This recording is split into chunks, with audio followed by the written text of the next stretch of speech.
Yesu. Asante kwa fadhili zako na uaminifu wako. Saa imefika e Bwana, tumekimbilia tena uweponi mwako kwa ajili ya wema wako na fadhili zako katika maisha yetu. Tunakushukuru e Bwana kwa kuendelea kutuneemesha kwa fadhili zako. Tunakushukuru e Bwana kwa kuendelea kutuneemesha kwa huruma zako.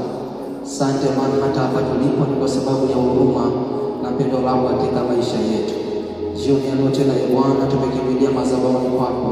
Kwa kuwa Mungu, mioyo yetu inatamani kukusikia tena jioni hii. Mioyo yetu ina shauku ya kuisikia sauti yako. Mioyo yetu ina shauku ya kufundishwa na wewe. Mioyo yetu ina shauku ya kuonyeshwa njia zako. Mioyo yetu ina shauku ya kuona katika maisha yetu. Saa hii Bwana, tunakusihi usinyamaze kimya, maana tumekaribia uweponi mwako. Tunakusihi Bwana, kwa nguvu yako na kwa uweza utokao kwako, useme na mioyo yetu, useme na maisha yetu. Zungumza nasi Bwana katika lugha nyepesi, ambao katika hiyo tutaweza kukuelewa. Gusa mioyo yetu e Bwana, tuponye, utusaidie kwa neema yako, katika jina la Yesu Kristo, katika jina la Yesu Kristo. Sema Bwana Yesu, jioni nyingine iliyosogea uweponi mwako, ninakushukuru kwa wema wako na fadhili zako. Jioni hii ninasimama mbele za uso wako, nikiomba rehema, nikiomba toba juu ya maisha yangu, mahali popote pale ambapo e Bwana sikuweza kujitoa, sikuweza kukutolea jinsi inavyopaswa, sawa sawa na jinsi ulivyosema nami siku ya jana. Jioni ya leo ninasimama kuomba rehema, kuomba toba juu ya mwenendo wa maisha yangu. Ninakusihi Bwana, ukanirehemu. Yamkini Bwana, katika utoaji wangu nilikukosea. Yamkini Bwana, katika kuomba kwangu nilikukosea. Yamkini Bwana, katika kutafuta rehema zako nilijihesabia haki.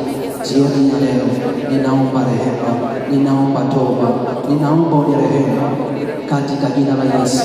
Jioni ya leo Bwana, ninasimama kuomba rehema kwa ajili ya nafasi yangu, kwa ajili ya kazi yangu, kwa ajili ya ndoa yangu, kwa ajili ya uzao wangu. Kwa kuwa e Bwana, umeniamini ukanipa nafasi, ukanipa familia, ukanipa watoto, lakini e Bwana, sijaweza kusimama katika nafasi yangu.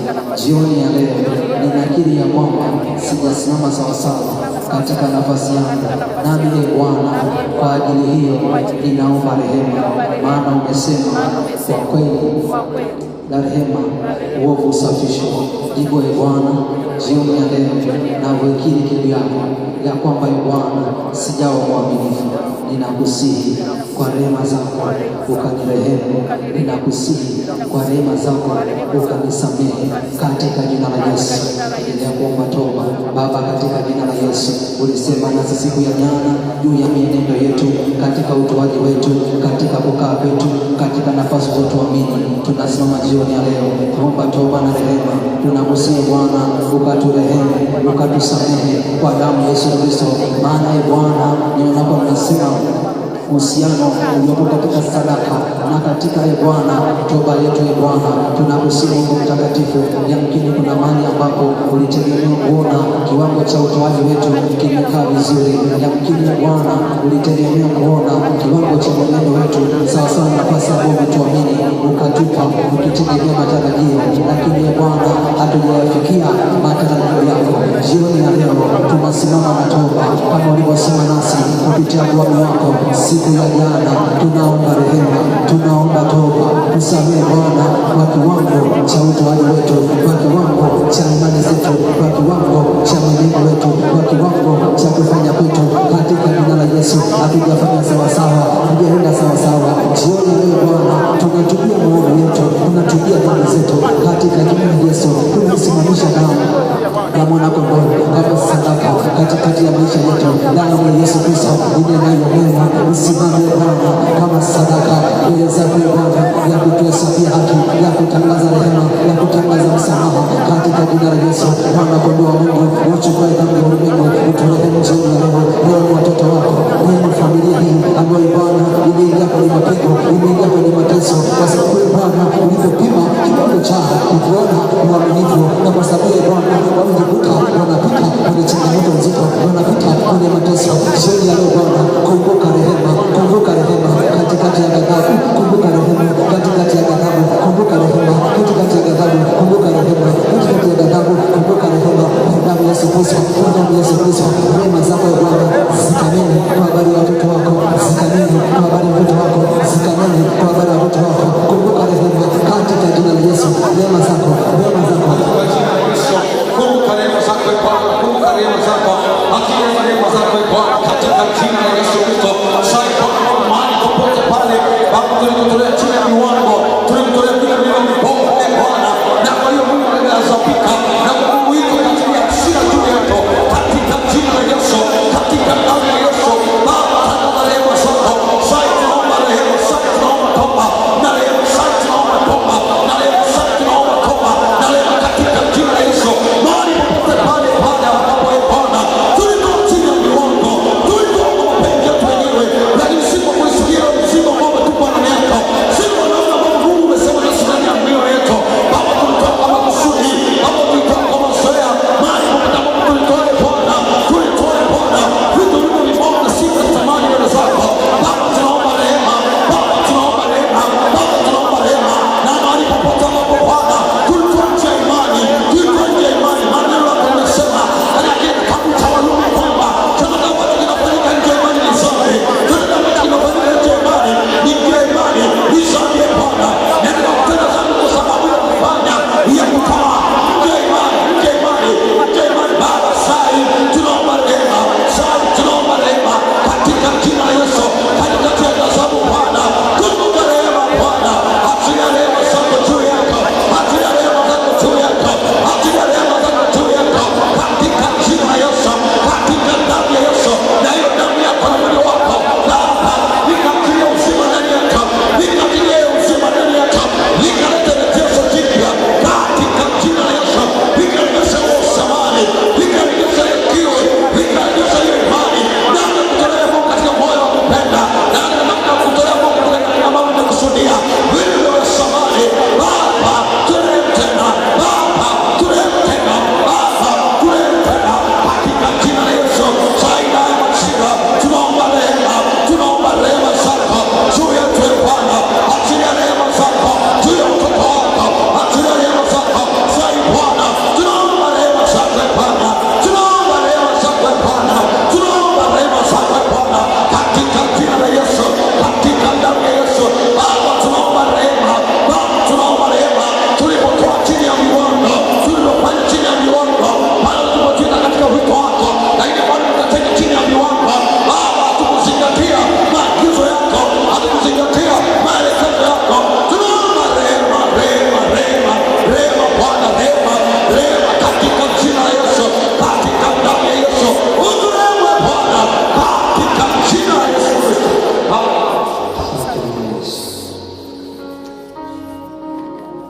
Tuketi upande wako.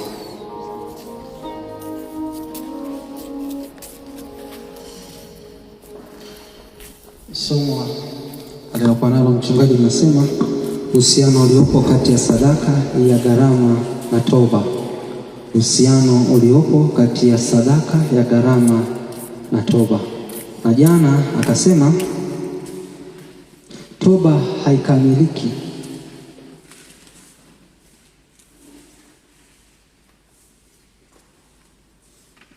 kama haijainuliwa sadaka. Akasema sadaka yenyewe ni Kristo.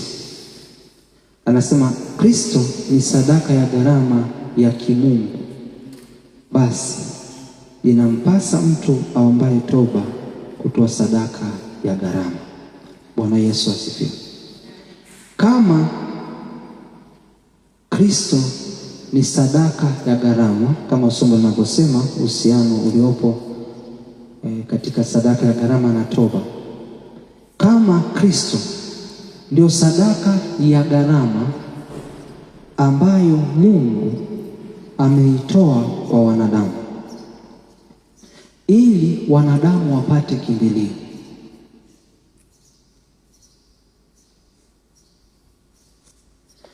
ni nini kinachomsukuma Mungu kuachilia sadaka kubwa ya gharama ya kumtoa mwanaye mpendwa Yesu Kristo kwa ajili ya mwanadamu.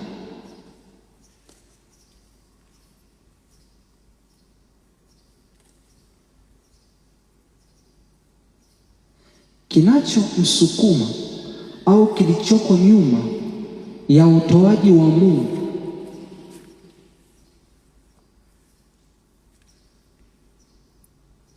wa hiyo sadaka ya gharama kwa wanadamu ambaye ni Kristo, nyuma yake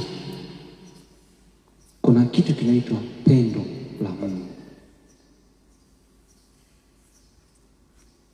Kwa sababu hiyo, pendo la Mungu kwa mwanadamu linamlazimisha Mungu kumtoa mwanaye wa pekee kama sadaka ya gharama kwa wanadamu. Tusoma Yohana, anasema, tazama mwana-kondoo wa Mungu aichukue dhambi ya ulimwengu. Kwa hapa mbele tunaona tu Mungu akitoa sadaka ya gharama. Yohana sura 3:16, kwa maana jinsi hii Mungu aliupenda ulimwengu hata akamtoa mwana wa pekee. Sasa mchungaji kwa wiki nzima alikuwa anaongelea ile utoaji wa mwana wa pekee. Mimi nitaongea na wewe sababu ya kutoa. Kwa kilichomfanya Mungu amtoe mwanaye wa pekee si uhitaji uliokuwepo kwa wakati huo peke yake, lakini lile pendo lake kwa wanadamu. Hilo pendo ndilo linalomsukuma Mungu kutoa hiyo sadaka ya gharama kwa ajili yangu na kwa ajili yako. Kwa nyuma ya sadaka ya gharama iliyotolewa na Mungu, nyuma yake kuna pendo la Mungu, na pendo hilo ndilo linalomsukuma Mungu sasa kutoa hiyo sadaka ya gharama.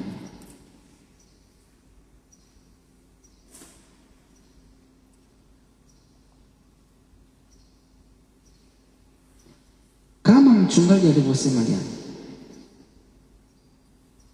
ya kwamba inamhitaji mwanadamu kutoa sadaka ya gharama pia, si ndio? Ili kujiunganisha na Mungu aliyetoa sadaka ya gharama. Na hapa ndipo ambapo sasa utakapoanza kusoma Biblia, ukianzia kwenye Misali sura ile ya 8:17 mpaka 19 mpaka 20, utaanza kuona Mungu anaanza kubagua wanadamu. Anasema, ninawapenda, siwapendi watu wote. Hasemi anapenda kila mtu. Anasema, ninawapenda wale wanipendao, nao wanitafutao kwa bidii wataniona. Yohana 14:23, Yesu naye anasema hivi, mtu akinipenda atalishika neno langu. Baada ya kushika neno langu, mimi na Baba tutakuja kuweka makao ndani ya huyo mtu. Kuna sehemu kuna Wakorintho wanasema mambo ambayo masikio ya wanadamu, nafikiri ni Wakorintho sura ya 3, saidia vile kucheki, mambo ambayo masikio ya wanadamu hayajawahi kusikia wala macho ya wanadamu hayajawahi kuona. Mambo hayo Mungu wa mbinguni hajaandalia kila mtu, amewaandalia wale wampendao. Kwa hayo mambo ambayo masikio hayajawahi kusikia wala macho hayajawahi kuona, hayo mambo hayajaandaliwa kwa ajili ya kila mtu. Wakorintho wa kwanza mlango wa 2 mstari wa 9. Maandiko yanasema, lakini kama ilivyoandikwa, mambo ambayo jicho halikuyaona wala sikio halikuyasikia wala hayakuingia katika moyo wa mwanadamu, mambo ambayo Mungu aliyowaandalia wampendao. Na kuna andiko linasema wale wanaompenda Mungu wamejulikana naye. Yaani wale wampendao wamejulikana naye. Kuna siri gani hapa iliyojificha katika pendo la mwanadamu kwa Mungu wake? Mbona Mungu anathamini sana watu wanaompenda? Mbona anaweka ahadi nyingi sana kwa wanadamu wanaompenda?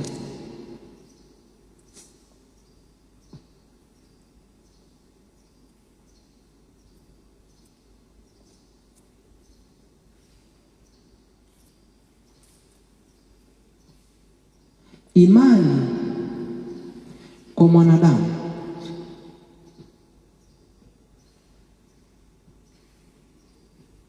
haimfanyi mwanadamu kumtolea Mungu ipasavyo.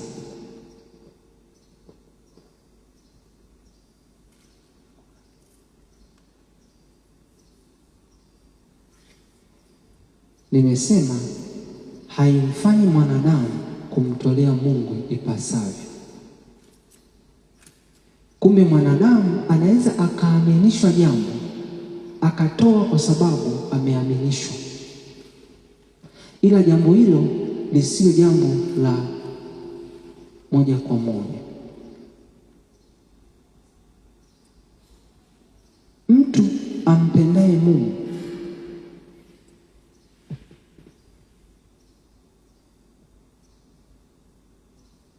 upendo wake unamsukuma kufanya jambo kwa Mungu wake kulingana na kiwango cha upendo wake kwa huyo Mungu. Kwa sababu hii ndio maana Mungu anasema kwenye Kutoka 25 kama sijakosea, anamwambia Musa, nikusanyie, waambie wana wa Israeli wanitolee sadaka, si kila mtu, wala ambao mioyo yao inawapa kupenda kutoa. Kwa sababu hiyo upendo ni wa muhimu sana, kwa sababu ndio unaomfanya Mungu amtoe mwanawe wa pekee awatendee watu wema wasiostahili.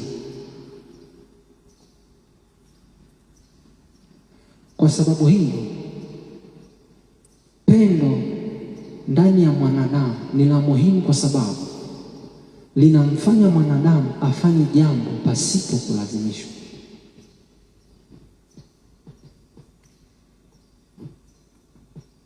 Kwa ukubwa wa upendo wa mwanadamu kwa Mungu ndio ukubwa wa kujitoa kwake.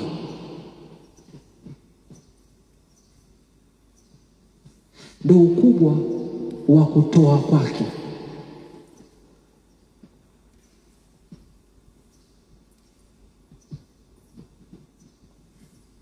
Na ndio maana mbingu zinamthamini mtu sana anayempenda Mungu, kiasi cha kumtoa Mungu mbinguni na Kristo na kumfanya Mungu akae ndani ya huyo mtu.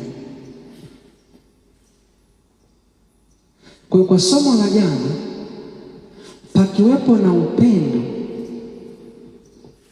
kwa mtu kwa Mungu, kunaunganisha pendo la Mungu na pendo la mwanadamu.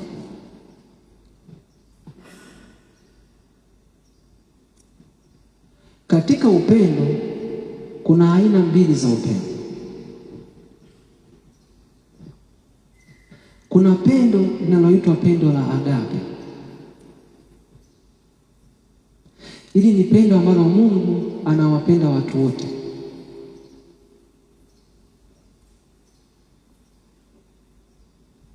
Na kuna pendo kati ya pendo la Mungu na pendo la mtu.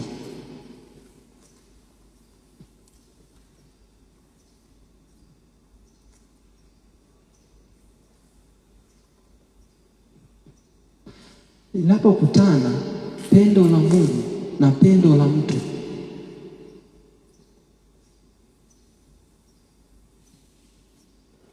linamtransform yule mwanadamu aanze kufanya vitu sawa sawa na pendo lake kwa Mungu.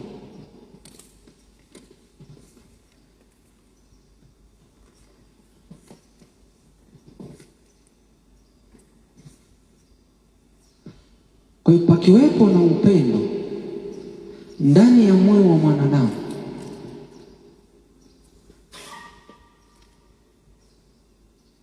thamani ya Mungu kwa huyo mtu ni kubwa kuliko vitu.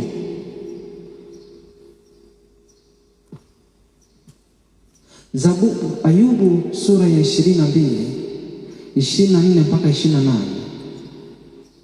Anasema, na dhahabu yako ya Ofiri uiweke mchangani,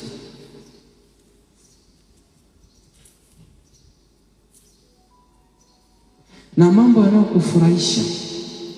Anasema ndipo Bwana Mungu ndipo utakapojifurahisha katika Bwana, alafu ndipo utakapomwita atakuitikia.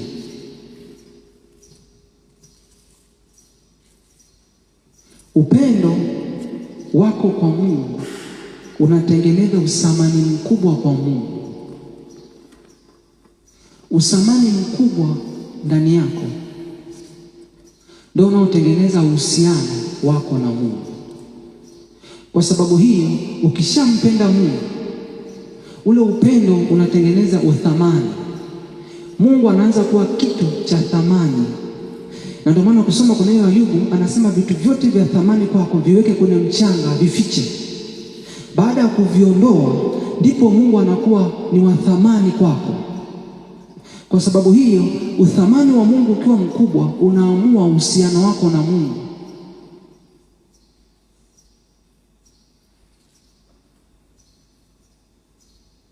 Mungu anapata nafasi ndani ya mwanadamu kupitia uhusiano wake binafsi na mwanadamu.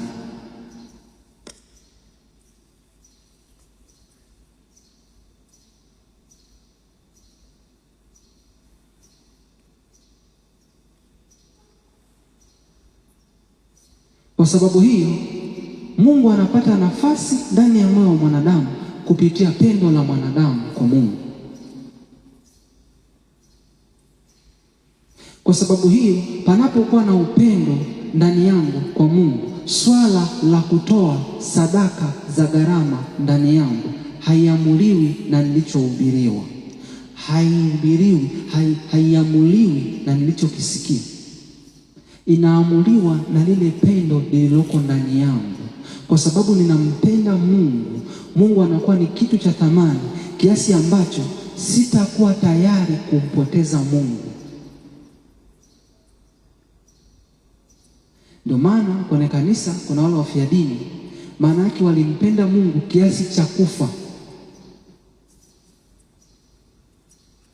Kwa upendo unageuza moyo wa mwanadamu.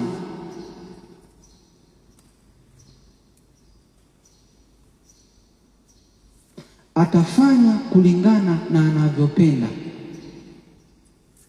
Na ndio maana Mungu katika kupenda ndiko ambapo anamtoa mwanaye wa pekee. Ule upendo unamsukuma kutoa.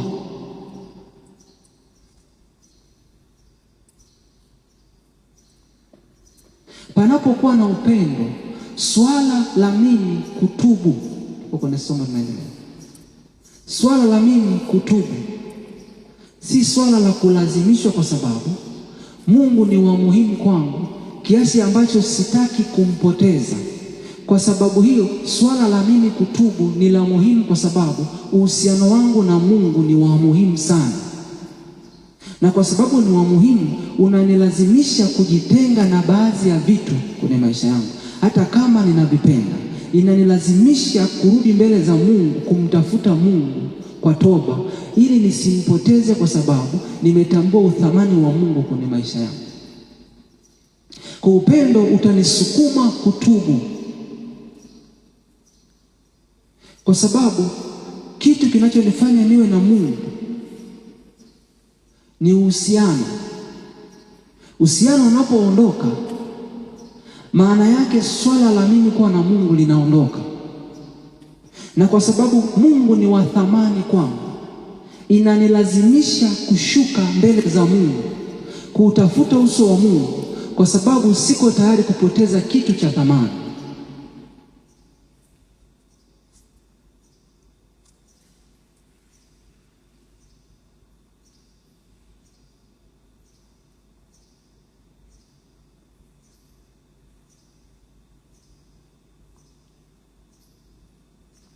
Na ndio maana, kwa sababu ya Mungu kupenda, hakuhesabu makosa ya wanadamu. Ule upendo unamsukuma kutenda matendo mema kwa wanadamu wasiostahili kutendewa.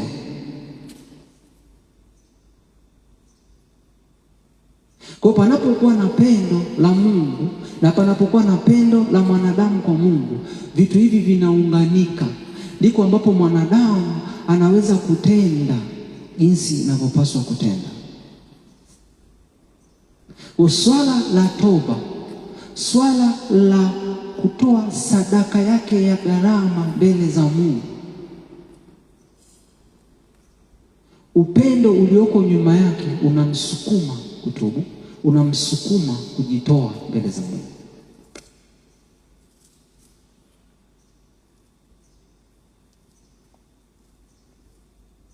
Na ndio maana ni wale tu wampendao Mungu ndio wanaokaa na Mungu.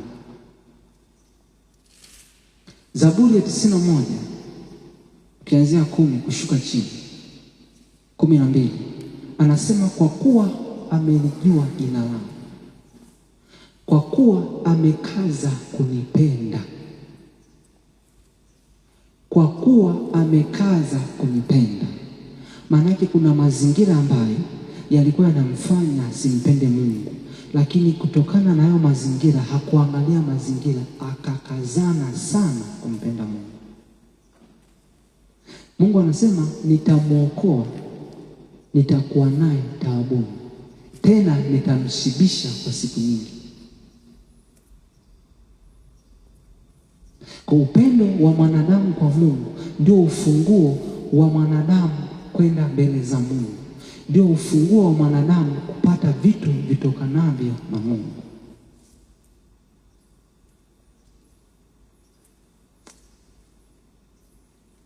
Anasema Paulo, nijapotoa hata mwili wangu, nijapotoa vitu vyote, nijapojiteketeza na moto, anasema kama sina upendo mimi si kitu. Manake chochote nifanyacho mbele za Mungu kama hakiambatani na upendo, hicho kitu hakina maana mbele za Mungu.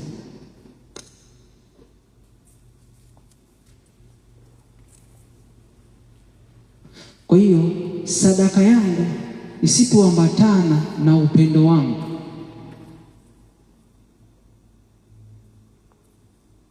maisha yangu yasipoambatana na upendo wa Mungu. Na ndio maana kwenye Misali 8:17 kuna watu aina mbili. Kuna wanaompenda Mungu na kuna wanaomtafuta Mungu. Wanaompenda Mungu, Mungu anakaa nao. Wanaomtafuta Mungu, wanamuona Mungu. Kuna utofauti wa kukaa na Mungu na kuna utofauti wa kumuona Mungu. Hawa wanaomtafuta Mungu kwa bidii, wanamtafuta Mungu si kwa sababu wanamhitaji, ni kwa sababu wana mahitaji yao wanayoyataka kutoka kwa Mungu. Maana yake wakishapata mahitaji yao, Mungu hahitajiki kwenye maisha yao. Lakini watu wampendao Mungu hukaa na Mungu hata katika nyakati za kufanikiwa kwao.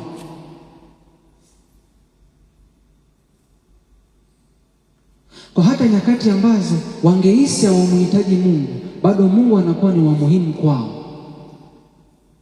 Kwa nini? Kwa sababu lile pendo walilonalo, hawamhitaji Mungu kwa sababu wanahitaji vitu.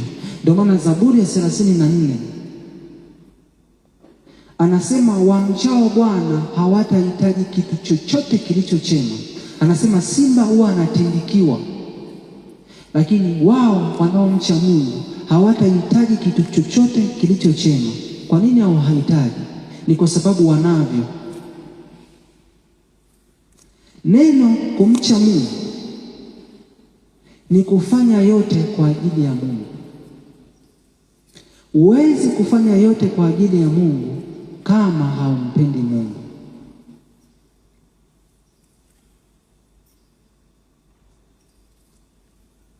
Uchaji unazaliwa na upendo wa mwanadamu kwa Mungu. Uchaji ndio unaomlazimisha mwanadamu kuishi aina fulani ya maisha na kuacha kuishi aina fulani ya maisha. Ukisoma Zaburi 25:13-14 anasema siri za Bwana ziko kwao wamchao. Maana yake Mungu anawajulisha mpaka wale wanaompenda siri zake.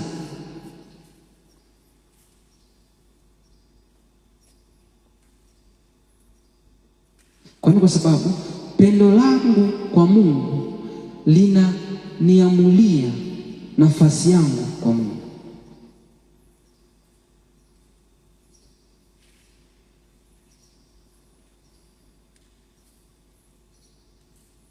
Ndio maana Mungu anasema siri zake si kwa kila mtu, ni kwa wale wamchao.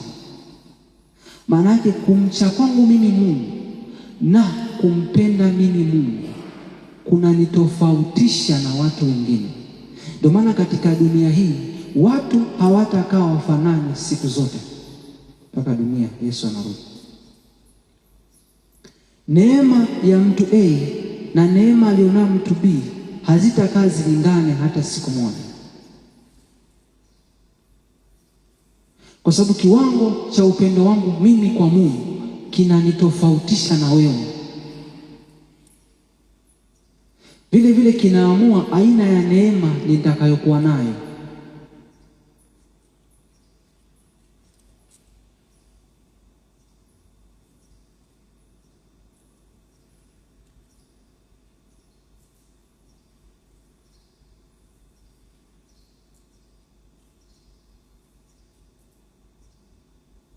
Kama upendo unaamua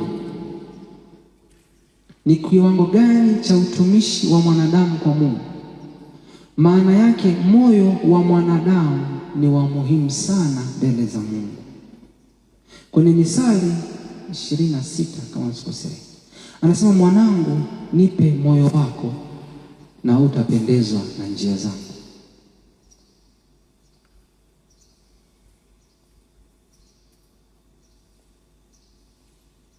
Kumbe ili niweze kuziona njia za Mungu, ni lazima moyo wangu ukae kwa Mungu,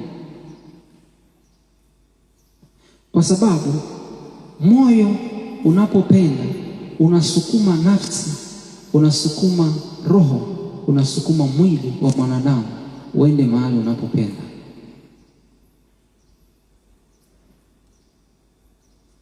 Ndio maana kiwango cha matendo yangu kwa Mungu ni kiwango cha upendo wangu kwa Mungu. Mungu anapotaka kupima kiwango cha upendo wako kwake, atapima kiwango cha matendo yako. Kwa mfano, kisoma Daudi anasema hivi, kwa nguvu zangu zote nimemwekea Mungu sadaka kwa ajili ya hekalu. Si ndio bila andiko? Nisaidie kuliangalia. Wakati Daudi anaelekea kufa, ukisoma Biblia unaona alikusanya dhahabu nyingi, alikusanya shaba, anasema vyombo vya shaba kwa shaba, na vyombo vya dhahabu kwa dhahabu. Mungu alimkatalia Daudi kujenga hekalu, lakini moyo wa upendo wa Daudi kwa Mungu haukumfanya aache. Tukipata fursa tusome, bali kwa sababu ya kumpenda Mungu alitafuta ni kwa namna gani bado naweza kufanya jambo kwa Mungu wangu. Kwa sababu hiyo, wakati anaelekea mwishoni kufariki, Biblia inasema alikusanya sadaka nyingi sana za kwake kwanza, kwa sababu usome Biblia utaona majemadari walimpita kwa kiwango kidogo sana cha utoaji. Kwa alihakikisha anakusanya shaba kwa ajili ya Mungu wake, anakusanya fedha kwa ajili ya Mungu wake, anakusanya na chuma kwa ajili ya Mungu wake. Ni mtu ambaye anaondoka duniani, lakini bado anahakikisha, na mwisho anasema nimetoa hazina yangu yote kwa ajili ya Mungu wangu. Maana yake unazungumzia kila alichokuwa ameweka kama akiba kwa ajili yake, alihakikisha anakitoa kwa Mungu wake. Kwa hiyo anapoondoka duniani, Biblia inasema akawakaribisha majemadari wake wote wamuunge mkono, walete sadaka zao kwa ajili ya nyumba ya Bwana. Kwa ni mtu anaondoka duniani, lakini upendo wake kwa Mungu unamlazimisha kufanya kitu kwa Mungu wake. Amekatazwa na Mungu asifanye, lakini upendo haumpi kutulia. Anatafuta ni kwa namna gani naweza kumtumikia Mungu. Ndio maana Yesu wakati anagawa majukumu kwa kina Petro, Yohana 21, mtaenda kusoma nyumbani, Yesu anamuuliza Petro, Petro, wanipenda? Anasema ndio Bwana, nakupenda. Anamwambia lisha kondoo zangu. Anamwambia Petro, wanipenda? Anasema ndio Bwana, nakupenda. Anasema chunga kondoo zangu. Akamuuliza swali la tatu, wanipenda? Petro akahuzunika. Ukisoma Biblia utaona kila jukumu alilokuwa anapewa Petro, nyuma yake Yesu alikuwa anadai kwanza. Yesu alikuwa anadai kwanza Petro ajibu kwamba anampenda. Maana yake Mungu anajua katika utumishi wetu sisi tunahitaji kumpenda yeye kwanza, ndiko hapo tunaweza kumtumikia jinsi pasavyo. Kwa sababu katika kumtumikia Mungu kuna vitu vitakufanya utake kuacha kumtumikia katika eneo lako husika. Kama ni eneo la utoaji, kuna wakati adui atainua watu wakuseme. Kuna wakati unaweza ukatumika katika utumishi huu na mazingira yako yasibadilike. Malaki sura ya 3:18 anasema hivi, Biblia inasema kulikuwa na watu wa aina mbili walikuwa wanazungumza. Wa kwanza wakasema, mbona tumtumikia Mungu hamna faida? Biblia inasema Mungu akasikiliza wale wacha Mungu na vitabu vikafunguliwa. Hao wa kwanza wanasema tumemtumikia Mungu, hatujaona faida yoyote. Kumbe unaweza ukamtumikia Mungu na usione faida. Kitakachokufanya usustain katika mazingira ambayo akili, ufahamu unakwambia hamna faida umepata, ni nyuma upendo. Kwa ukiwa na moyo unaompenda Mungu, hata kama mazingira yatakuwa yanasema no. Kuna watu ambao Mungu ameweka utumishi wao ndani yao kusomesha watoto wa watu wengine. Kwa unakuta mtu mmoja anasomesha watoto 20. Saa nyingine hao unaowasomesha ndio watakuwa wa kwanza kukutukana.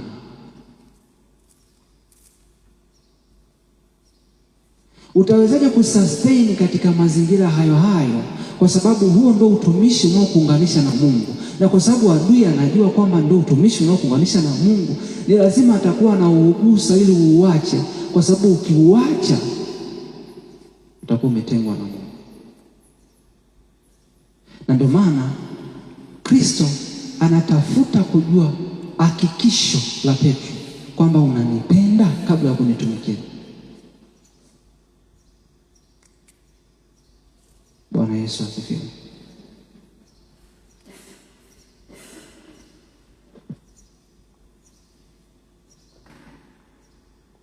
Ulipata shagili? Sawa.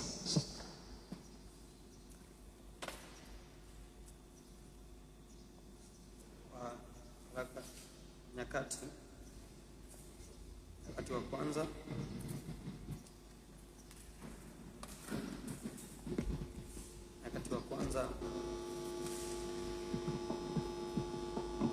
Nyakati wa kwanza mlango wa 29, mlango wa 29 mstari wa 14. Manasema, lakini mimi ni nani na watu wangu ni nani hata tuweze kutoa kwa hiari hivi? Kwa vitu vyote vyatoka kwako, na katika vitu vyako mwenyewe tunakutolea. Ukienda ule mstari wa 15 nasema, kwani sisi tu wageni mbele zako na wasafiri kama walivyokuwa baba zetu wote. Ni kama kivuli siku zetu duniani, wala taraji ya kukaa hapa. Bwana Mungu wetu, akiba hii yote tuliyoiweka ili tukujengee nyumba kwa ajili ya jina lako takatifu, yatoka yote mikononi mwako, na yote ni yako wewe.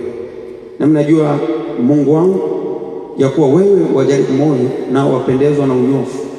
Nami katika unyofu wa moyo wangu nimeyatoa hayo yote kwa hiari yangu mwenyewe. Nami sasa nimeona kwa furaha watu wako waliopo hapa wakitolea kwa hiari yao. Soma tena 29 mstari wa pili. 29 mstari wa pili nasema, basi kwa uwezo wangu wote nimeiweka akiba nyumba ya Mungu wangu, dhahabu kwa vitu vya dhahabu, na fedha kwa vitu vya fedha, na shaba kwa vitu vya shaba, na chuma kwa vitu vya chuma, na miti kwa vitu vya miti, vito vya shohamu na vya kujazia, na vito vya njumu na vya rangi mbalimbali, na mawe ya thamani ya kila namna, na malimali tele.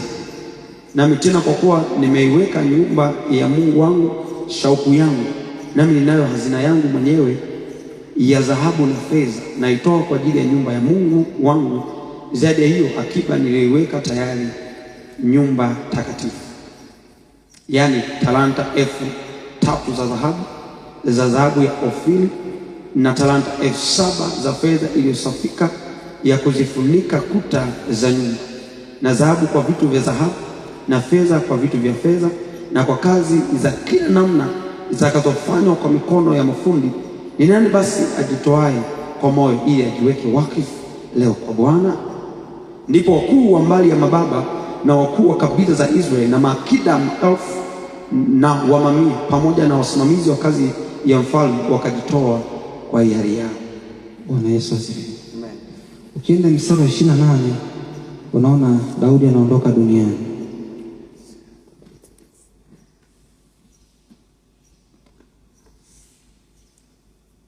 Ishirini na sita nasema, basi Daudi mwana wa Yese akawa mfalme juu ya Israeli wote, na wakati aliotawala juu ya Israeli ulikuwa miaka 40. Miaka 7 alitawala Hebron, miaka 33 akatawala Yerusalemu. Akafa mwenye umri mwema, ameshiba siku na mali na heshima, na Yerusalemu mwanaye akamiliki baada yake. Bwana Yesu asifiwe.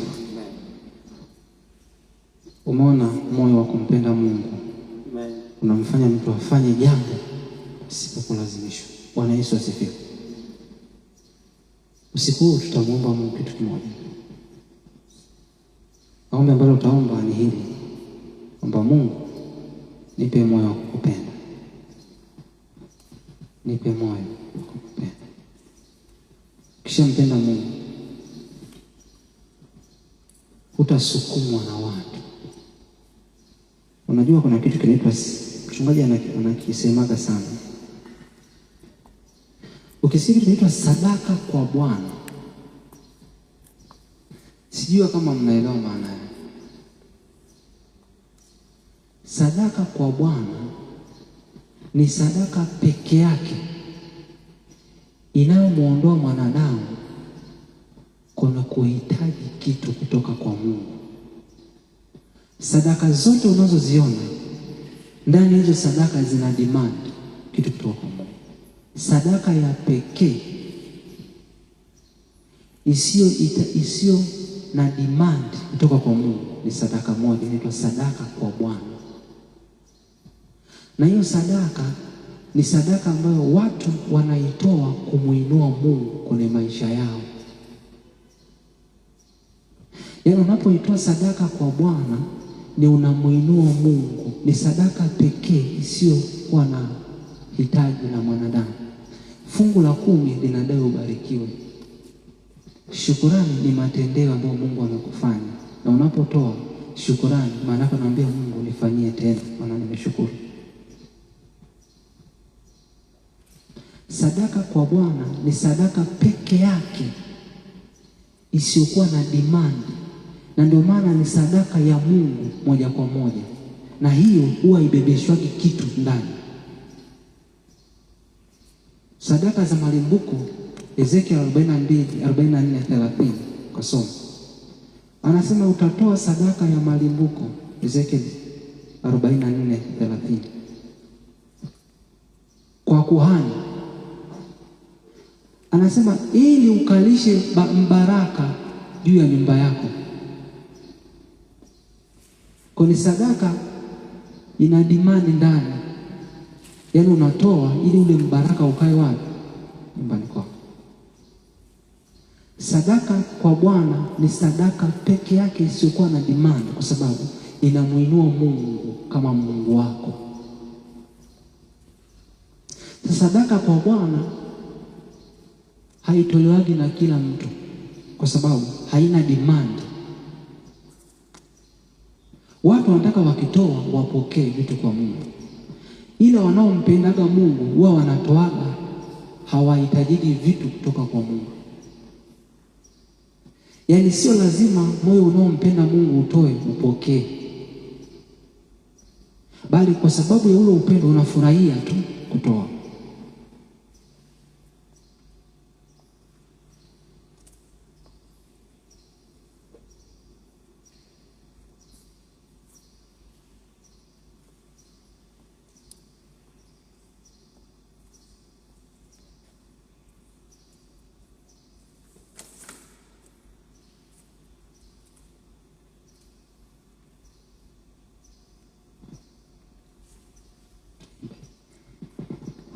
Hakuna aliye kama wewe, hakuna kama wewe, hakuna kama wewe. Hakuna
Sema Bwana Yesu, jioni ya leo ninaungana na mwandishi wa Zaburi ya 51 aliyeomba akasema, Mungu uniumbie moyo safi.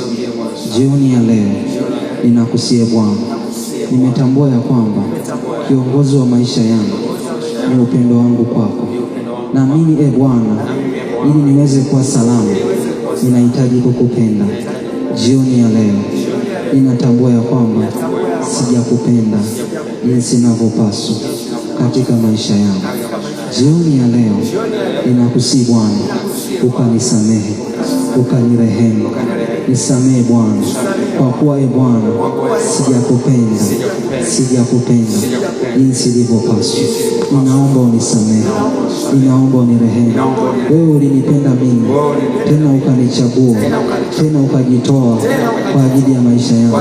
Lakini mimi Mungu sijakupenda wewe, wala sijajitoa kwa jinsi ninavyopaswa. Jioni ya leo ninafungua kinywa changu kutoka ndani ya moyo wangu, ninakusihi Bwana, unisamehe. Ni kweli Bwana, nimekukosea, sijaenenda vizuri, sijatenda katika upendo, nimekuwa mtu wa manung'uniko. Ninaomba unirehemu, ninaomba unisamehe. Samehe moyo wangu kwa kupenda vitu vya duniani. Samehe moyo wangu kwa kupenda watu na kukuacha wewe. Jioni ya leo ninakusihi Mungu, ukanisamehe. Moyo wangu umewapa watu nafasi kubwa, moyo wangu umevipa vitu nafasi kubwa. Jioni ya leo, Mungu wa huruma, Mungu wa rehema, unisamehe, unirehemu. Sahiye Bwana, ninaufungua moyo wangu, ninakukaribisha wewe. Weke makao ndani ya moyo wangu, weka makao ndani ya moyo wangu. Ingia ndani yangu, ukae ndani yangu. Ufanye moyo wangu ukupende wewe, ufanye moyo wangu ukugeukie wewe. Maana umesema katika neno lako ya kwamba mioyo ya wafalme iko mikononi mwako, na wewe Mungu unaigeuza kama upendavyo. Ninakusihi Bwana, geuza moyo wangu ukupende wewe, ukushike wewe, ushikamane na wewe. Nisishikamane na vitu, nisishikamane na vyeo, nisishikamane na nafasi, nisishikamane na watu. Jioni ya leo Bwana, utoe moyo wangu kama ulivyosema, mwanangu nipe moyo wako. Jioni ya leo ninakupa moyo wangu, ninakusihi Bwana, ingia ndani ya moyo wangu, tawala moyo wangu, ongoza moyo wangu katika njia ya haki, katika njia ya upendo, katika jina la Yesu. Anza kumwomba Mungu, mwambie Bwana, nipe moyo wa kukupenda. Mungu, nipe moyo wa kukupenda katika jina la Yesu aliye hai. Sahiye Bwana, tunaazimisha azimisho lako. Tumeona jinsi ambavyo Bwana ulitupenda, na katika upendo ukamtoa mwanao, na katika upendo ukatoa sadaka ya gharama, na katika upendo ukawa tayari kutuokoa. Nasi Bwana tumetambua ya kwamba katika maisha yetu tunahitaji kukupenda ili tuweze kuwa salama. Jioni ya leo Bwana, tunaombea moyo wetu. Mioyo yetu Bwana imekuwa ni mioyo ya jiwe, mioyo inayojipenda yenyewe, mioyo inayojitazama yenyewe. Sahiye Bwana, tunakusihi, geuza mioyo yetu, tunaiombea mioyo hii, geuza mioyo yetu. Mioyo yetu Bwana itambue wema wako, itambue fadhili zako, itambue upendo wako kwetu, itambue jinsi ulivyojitoa, itambue Bwana jinsi ambavyo Bwana ulijitoa kwa ajili yetu. Mioyo yetu Bwana izione fadhili zako, ione uaminifu wako. Umekuwa mwaminifu katika maisha yetu, umetutunza, umetulinda. Wakati mwingine Bwana hatukustahili za fadhili, lakini kwa sababu ya upendo uliweza kutulinda, uliweza kutupigania, uliweza kutuvusha, uliweza kutusaidia. Jioni ya leo Bwana, jioni ya leo Bwana, ninasema na moyo wangu, Baba wa rehema, moyo wangu Bwana ukutazame wewe, moyo wangu Bwana usione fadhili zako, uone uaminifu wako, uone upendo wako, uone neema yako uliyotenda katika maisha yangu, na katika sababu hiyo Bwana nipate sababu ya kukupenda, nipate sababu ya kukupenda, nipate sababu ya kukupenda, nipate sababu ya kupenda. Kilindi cha moyo wangu kiingiliwe na pendo lako, kiingiliwe na pendo lako, kiingiliwe na pendo lako. Nikupende jinsi ipasavyo, nikupende nienende jinsi ipasavyo. Moyo wangu usishikamane na vitu, moyo wangu usikimbilie vitu, moyo wangu usikimbilie watu, moyo wangu usikimbilie nafasi, usikimbilie vitu, katika jina la Yesu. Saa hii Bwana na uondoe moyo kwa damu ya Yesu, maana wewe ni Mungu unayeganga mioyo ya wanadamu.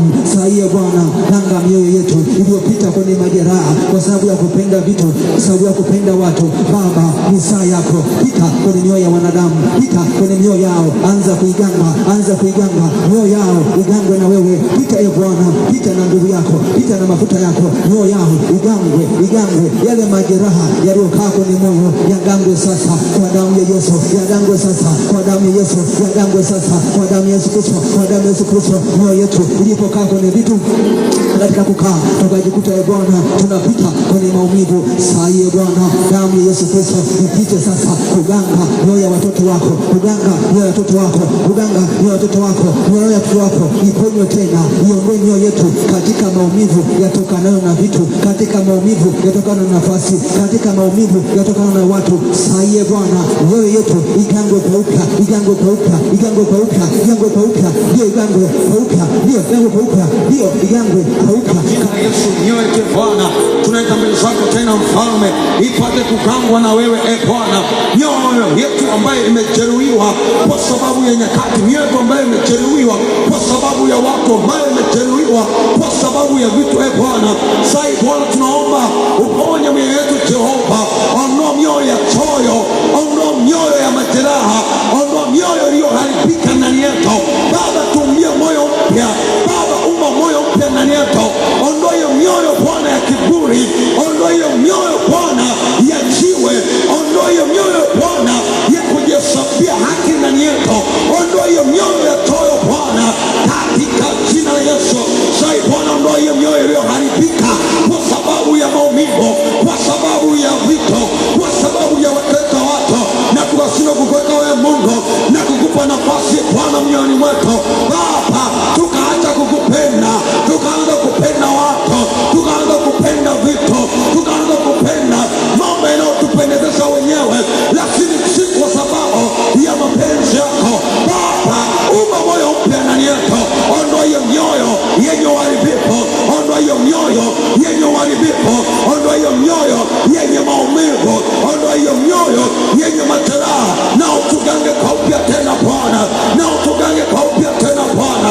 Lakini zaidi tupe neema na moyo wa kukupenda, neema na moyo wa kutupenda, maana kukupenda wewe ndio hatima yetu, ndio kusudi letu, ndio maisha yetu, katika jina la Yesu.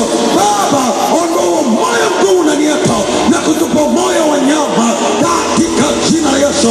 Moyo wa nyama katika kukupenda wewe, moyo wa nyama katika kuenenda katika mapenzi yako, moyo wa nyama katika kuishi sawasawa na kusudi lako Baba. Tuumbie moyo mpya sai Bwana, sawa sana na kupitia kitabu cha Danieli unasema unageuza moyo na kumpa moyo mtu utakavyo. Baba, geuza mioyo yetu tena ikuelekee wewe, geuza mioyo yetu tena ikupende wewe, geuza mioyo yetu tena ikutazame wewe, geuza mioyo yetu Bwana daima ikutafuta wewe na kukupenda, katika jina la Yesu, katika damu ya Yesu. Unayeumba moyo mpya, umba moyo mpya ndani yetu Bwana, umba moyo mpya ndani ya umama, ndani ya kijana, katika jina la Yesu, katika damu ya Yesu. Roho Mtakatifu, Roho Mtakatifu, Roho Mtakatifu, Roho Mtakatifu, tumia moyo mpya wa kumpenda Baba, tumia moyo mpya wa kumpenda Baba. Ondoa moyo wa kiburi, huo moyo wa mashauri yetu wenyewe, tupe moyo wenye shauri lako, moyo wenye mapenzi yako, moyo wa kukupenda wewe, moyo wa kuenenda sawa sawa na mapenzi yako, tunapotoka tunapoingia, sawa sawa na mapenzi yako Baba. Tusaidie, tusaidie katika jina la Yesu. Ushikie sadaka zetu sahi. Baba wa rehema, Mungu mwenye nguvu, mfalme wa amani, Mungu mwenye upendo mwingi, Baba wa rehema, tunakushukuru kwa neno uliotupa kuketi uweponi mwako saa hii. Asante kwa ajili ya haya aliyosema nasi, kwa sababu nia yako ni kutujenga na kutuongoza katika mapenzi yako na makusudi yako. Asante kwa watoto wako ambao wamekaribia madhabahuni kwako saa hii. Baba, wewe ni Mungu mwenye rehema, ukumbuke rehema kwa ajili ya mienendo yetu na kwa ajili ya matendo yetu ambao katika hayo Mungu anakuchukiza. Baba, ukatusamehe Baba, ukaturehemu, ukatutakase kwa damu yako, na katika hiyo damu tupatanishwe na wewe, ili maombi yetu na sala zetu na dua pamoja na sadaka zetu zikubalike mbele za uso wako. Zaidi sana Bwana, ubariki watoto wako, ugange mioyo yetu Bwana, wanapotoa sadaka zao, ganga mioyo yetu, ganga mioyo yao, tuguse kwa neema yako Mungu, tusiondoke kama tulivyoingia. Tuone hali mpya katika mioyo yetu, tuone tumaini jipya katika mioyo yetu, tuone nuru na mwanga katika mioyo yetu, katika jina la Yesu Kristo. Mungu tunakutukuza, amen.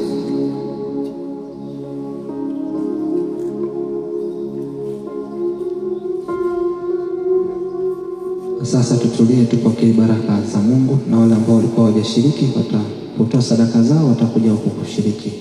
Mungu awabariki.